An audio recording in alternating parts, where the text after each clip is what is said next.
लोकतंत्र के इतिहास में आज का दिन बेहद अहम रहने वाला है। आज से संसद में 3 दिवसीय विशेष सत्र की शुरुआत हो रही है। इस सत्र में महिला आरक्षण संशोधन से जुड़े 3 महत्वपूर्ण विधेयक पेश किए जाएंगे। तो नारी शक्ति वंदन अधिनियम को लागू करना सरकार की प्राथमिकता में है। सुबह 11 बजे बिल पेश किया जाएगा और यह अधिनियम पेश किया जाएगा, जिसमें लोकसभा और विधानसभाओं में 2029 से 33% महिला आरक्षण का प्रस्ताव शामिल है। तो इसके लिए परिसीमन की प्रक्रिया भी की जाएगी, जिसके तहत लोकसभा सीटें 543 से बढ़ाकर 850 करने का प्रस्ताव है। तो वहीं 273 सीटें महिलाओं के लिए आरक्षित होंगी। विपक्ष परिसीमन को लेकर विरोध भी कर रहा, जबकि सरकार को बिल पास कराने के लिए 2/3 बहुमत की आवश्यकता होगी। 16, 17 और 18 अप्रैल को इस पर लंबी चर्चा होगी और माहौल गरमाने के पूरे आसार हैं। तो देखिए, लोकसभा में 18 घंटे तक चर्चा होगी। परिसीमन से जुड़ा बिल भी आ सकता है।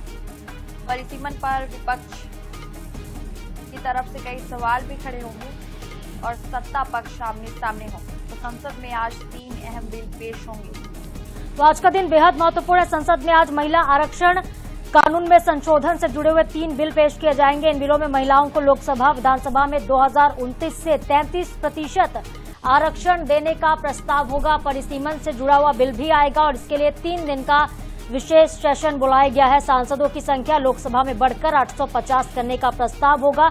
मौजूदा संख्या भी 543 है। राज्यों में 815 और केंद्र शासित प्रदेशों में 35 सीटें होंगी और सीटों की सटीक संख्या तय करने के लिए भी परिसीमन होगा। 273 सीटें महिलाओं के लिए आरक्षित होंगी। तो देखिए, 33% सीटें आरक्षित करने का प्रस्ताव किया गया है, जो 2029 के चुनावों से लागू हो सकते हैं। तो बेहद महत्वपूर्ण है आज का दिन। केंद्र सरकार ने 2023 में नारी शक्ति वंदन अधिनियम संसद में पेश किया था और 2023 में महिला आरक्षण कानून बना, लेकिन 30 महीने के बाद अब इसमें बदलाव किया जाएगा। इसमें कुछ संशोधन किए जाएंगे। पुराने कानून में क्या था, ये भी आपको बता देते हैं। 2027 की जनगणना और उसके बाद परिसीमन जरूरी था और इसी वजह से ये कानून 2034 तक टल सकता था, लेकिन सरकार चाहती कि 2029 में जो चुनाव हो वो महिला आरक्षण बिल के आधार पर ही हो।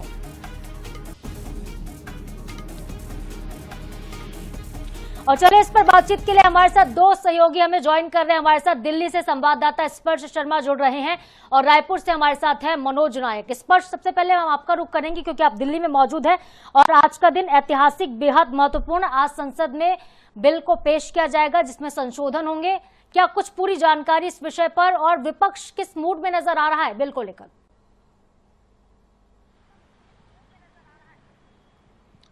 देखिए, आज से संसद का जो 3 दिन का विशेष सत्र है वो आज शुरू होने जा रहा है और आज जो है नारी शक्ति वंदन अधिनियम संशोधन विधेयक जो है वो आज सरकार लाती हुई नजर आएगी। इसके साथ साथ जो परिसीमन विधेयक है वो भी आज देखने को मिलेगा। कुल मिलाकर 3 विधेयक जो है सरकार की तरफ से लाए जाने हैं और इन्हीं को लेकर आज जो है सत्ता पक्ष और विपक्ष आमने सामने की स्थिति में देखने को मिलता हुआ नजर आ सकता है।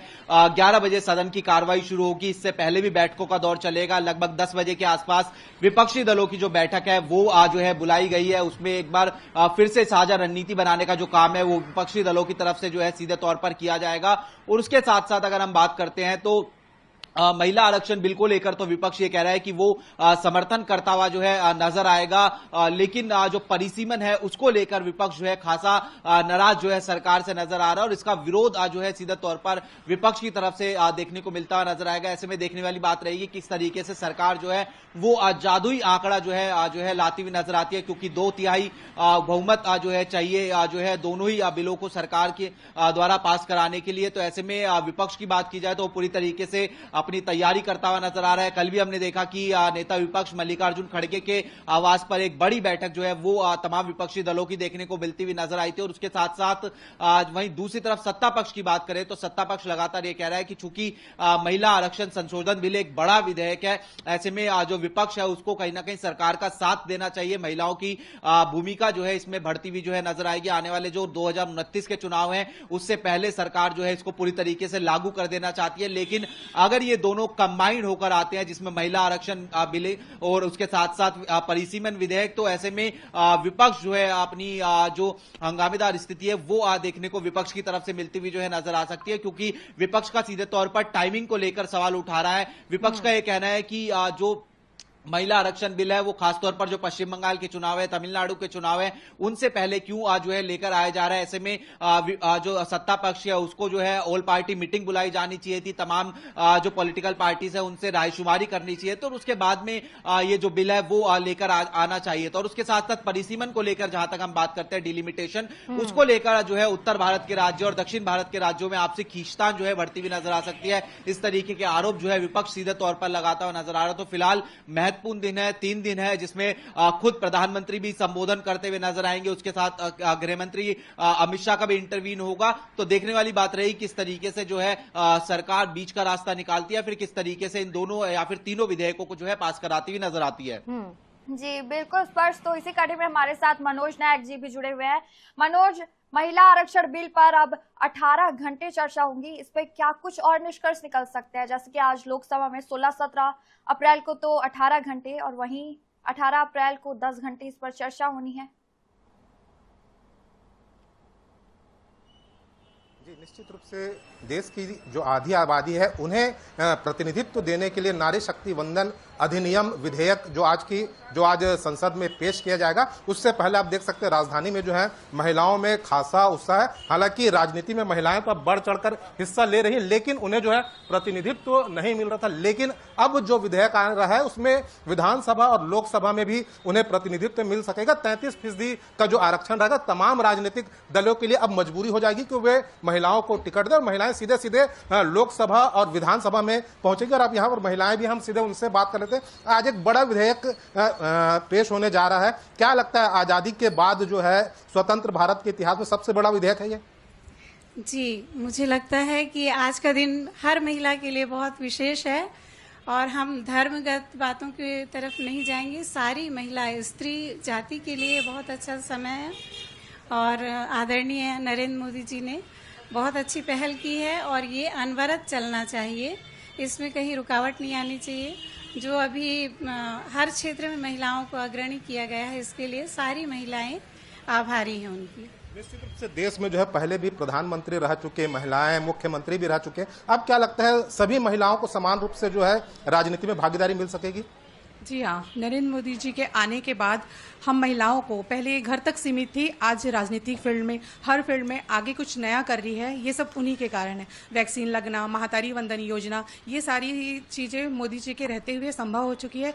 तो उनके रहते हुए हम जितना आगे बढ़ सके या जो भी कर सके वो हमारे लिए लाभप्रद ही रहेगा। कहीं ना कहीं जो है महिलाएं घरों से बाहर निकली, काम काजों में तो लगी हुई थी, काम काज भी कर रही हैं, लेकिन अब जो है राजनीति में जो उन्हें भागीदारी तय किया गया 33%, क्या इससे भी आगे बढ़ना चाहिए? जी बिल्कुल बढ़ना चाहिए आगे। हर महिलाओं को अपना अधिकार मिलना चाहिए। जैसे राशन कार्ड हो गया, राशन कार्ड में भी महिलाओं का नाम है। इससे क्या होगा, पुरुषों की बराबरी कर पाएंगी महिलाएं और समाज में एक क्या बोलते हैं अच्छा मैसेज जाएगा कि महिलाएं आगे बढ़ रही हैं करके, और सब उनको सम्मान करेंगे। निश्चित रूप से कहीं ना कहीं जो है अब विपक्षियों के लिए भी एक कहीं ना कहीं मुसीबत है इस विधेयक को लेकर। उनकी भी मजबूरी हो गई है समर्थन देने से।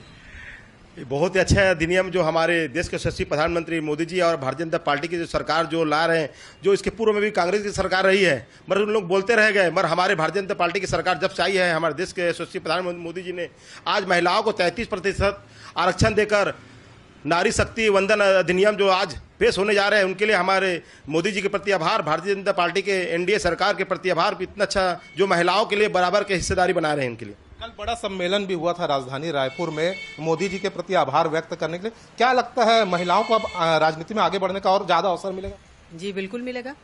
और ये मोदी जी जो आरक्षण दिए हैं 33% महिलाओं को, ये इतना तो ठीक है, लेकिन और भी आगे बढ़ना चाहिए। और इससे महिलाओं में एक अंदर से जोश भी होता है कि चलो हम भी आगे बढ़ रहे हैं और पुरुष के साथ बराबरी बोल रहे हैं, बराबरी है। लेकिन अभी 33% है, तो इसको मैं मोदी से रिक्वेस्ट करूंगी कि इसको और आगे बढ़ाना चाहिए। निश्चित रूप से आगे बढ़ना चाहिए, क्योंकि अभी 33% आरक्षण दिया जा रहा है। पंचायतों में जो है 50% का आरक्षण है छत्तीसगढ़ में। क्या लगता है ये आगे बढ़ना चाहिए? बिल्कुल, मैं तो चाहती हूँ कि इसमें और बढ़ोतरी होनी चाहिए, क्योंकि महिलाओं में स्किल बहुत होता है। वो हर क्षेत्र में आती हैं, पढ़ी लिखी भी हैं और हर महिला साक्षर तो है हमारे देश में, लगभग महिलाएं, और अगर साक्षरता की तरफ ध्यान दें तो ये स्वतः अपना रास्ता बना लेंगी, आरक्षण की जरूरत भी नहीं पड़ेगी, लेकिन मिलना चाहिए आरक्षण। और से कहीं ना कहीं महिलाएं साक्षर भी हो गई है, घर परिवार संसार चला रही हैं, तो अब देश भी चलाएंगी। जी बिल्कुल। पहले क्या है, स्त्रियां पढ़ी लिखी भी रहती थी लेकिन दब के रह जाती थी। अब नई नई योजना आ रही है, जो भी आ रहे हैं, तो नारियों का अच्छा विकास हो रहा है, हर फील्ड में आगे बढ़ रही है। हमारी सांसद अभी जो श्रीमती लक्ष्मी वर्मा जी इस फील्ड में आ चुकी है, बहुत ऊपर पहुंच चुकी है, ये सबसे बड़ा उदाहरण है उनका। महिलाएं आगे बढ़ेगी तो आप लोग को खतरा नहीं होगा? खतरा नहीं है। एक्चुअली क्या है, देखो देश में अभी जब से अभी नया लागू हुआ है महिला आरक्षण में, देश में महिलाओं में एक तो उत्साह टाइप का माहौल बना हुआ। कार्यकर्ता जो उनको भी लग रहा है कि अब उनका हक के हिसाब से सरकार ने सही फैसला दिया, माननीय देश के प्रधानमंत्री माननीय नरेंद्र मोदी जी। और हम कार्यकर्ताओं भी ऐसा नहीं है कि भैया देखो, हम लोग तो शुरू से पूरे एक पार्टी के रूप में काम कर रहे हैं। संगठन में जहां पर भी पार्टी, यहाँ पर जिसको भी जो आरक्षण के माध्यम से जो दायित्व मिलता है, उस हिसाब से पूरा कार्यकर्ता पूरा निस्वार्थ काम करते हैं। और बहुत खुशी की बात है कि हमारे कार्यकर्ता ही महिला कार्यकर्ता आगे बढ़ेंगे, तो हमको भी गौरव होगा कि हमारे क्षेत्र से और देश के लिए और हमारे प्रदेश के लिए। बिल्कुल मनोज सही कह रहे हैं ये कि कोई खतरा नहीं है, बल्कि महिलाएं आगे बढ़ेंगी तो पूरा देश आगे बढ़ेगा। एक अच्छा प्रतिनिधित्व करने का मौका जो देश की महिलाओं को, महिला नेताओं को मिलने जा रहा है, बेहद महत्वपूर्ण आज का दिन, बेहद ऐतिहासिक है। आगे भी आपसे अपडेट लेते रहेंगे इस विषय को लेकर। फिलहाल आपका बहुत शुक्रिया तमाम जानकारी के लिए। तो आज संसद में पेश किया जाएगा महिला आरक्षण बिल। तो आज का दिन बेहद अहम, पल पल की अपडेट इस बिल से जुड़े हुए हम आप तक आगे भी पहुंचाएंगे।